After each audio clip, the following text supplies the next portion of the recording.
1990 में तिरुवेरुम्बुर, त्रिची जिले में करासामी उर्फ कारा और उसका साथी मुरुगेसन एक लोकल विधायक के घर को लूटने की कोशिश करते हैं। दोनों ईबी लाइनमैन के डिस्गाइज में होते हैं। कारा अब क्राइम की जिंदगी छोड़कर अपनी पत्नी सेल्ली के साथ शांतिपूर्वक रहना चाहता है। वह मुरुगेसन से कहता है कि यह उसका पहला चोरी का काम है और कारा का आखिरी।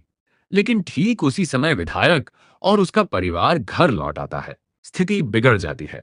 कारा मुरुगेसन को सुरक्षित भागने में मदद करता है, लेकिन खुद पीछे रह जाता है। पुलिस उसे पकड़ लेती है और पुलिस स्टेशन में बुरी तरह पीटती है। उसे उल्टा लटका दिया जाता है।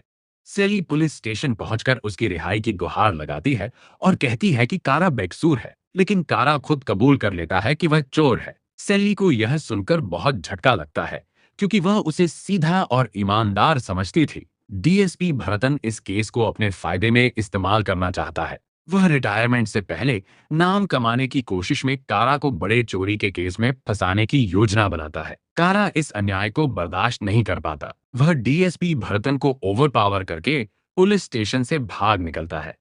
6 महीने बाद 1991 में गल्फ वॉर के समय की बात है, जब ईंधन की कमी और आर्थिक तंगी का माहौल है।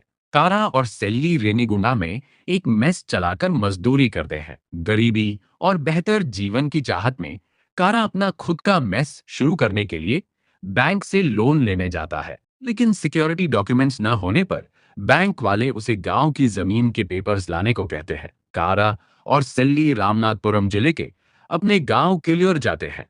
वहां सालों बाद परिवार से मिलता है। पता चलता है कि 16 साल की उम्र में कारा ने अपने पिता कंदसामी के पैसे चुराए थे और घर से भाग गया था। पिता ट्रैक्टर के ईएमआई लोन में बुरी तरह फंस गए हैं और जमीन के पेपर्स पंजाबन यूनियन बैंक के पास गिरवी रखे हैं। कारा पिता से जमीन बेचकर कुछ पैसा देने को कहता है ताकि वो बिजनेस शुरू कर सके, लेकिन कंदसामी मना कर देते हैं। वे कहते हैं कि यह जमीन उनके पूर्वजों की है, पवित्र है और इसे नहीं बेचेंगे।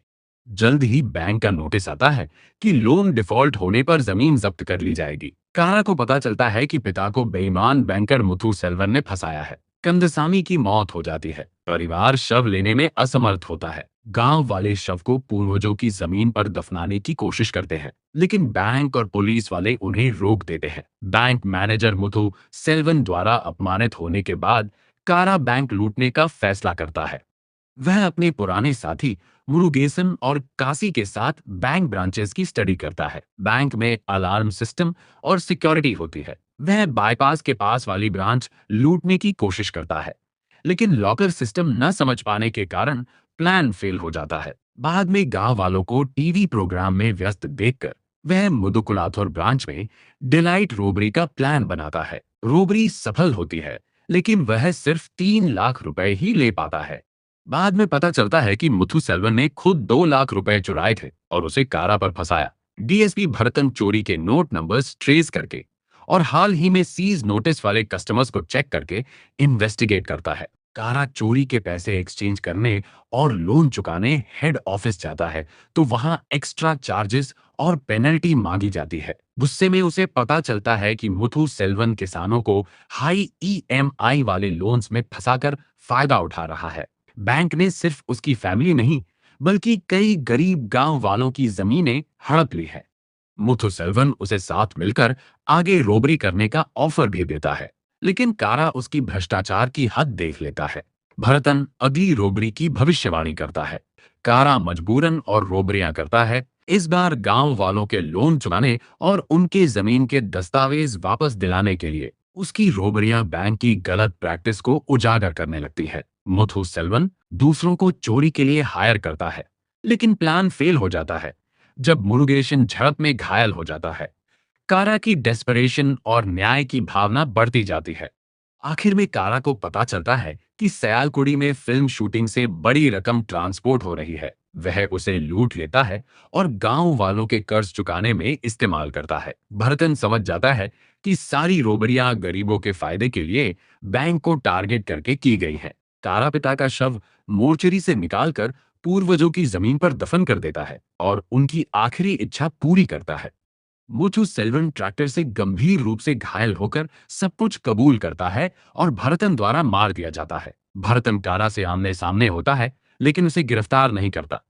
वह कहता है कि अगर उसे गिरफ्तार किया तो वह हीरो बन जाएगा और भरतन विलन, जबकि सारा दोष मोथु सेल्वन पर डालकर भरतन क्रेडिट ले लेगा। कारा गांव में रह जाता है और कृषि करने का इशारा मिलता है। फिल्म पूरे समय धनुष की तगड़ी परफॉर्मेंस, टेंशन भरे हीस्ट सीन्स, मॉरल डिलेमा और 90s के बैकग्राउंड पर बनी है। सैली के साथ रिलेशनशिप, पिता के साथ इमोशनल मोमेंट्स और बैंक के खिलाफ लड़ाई, सब कुछ अच्छे से दिखाया गया है। ये कहानी चोरी से शुरू होकर परिवार, गांव और न्याय की लड़ाई तक पहुंचती है। तो अगर आपको यह डिटेल एक्सप्लेनेशन पसंद आया हो तो इस वीडियो को लाइक करें, अपने दोस्तों के साथ शेयर करें, द एक्सप्लेनर किंग चैनल को अभी सब्सक्राइब करें और बेल आइकन दबाना बिल्कुल ना भूलें ताकि आपसे कोई भी अपडेट मिस ना हो।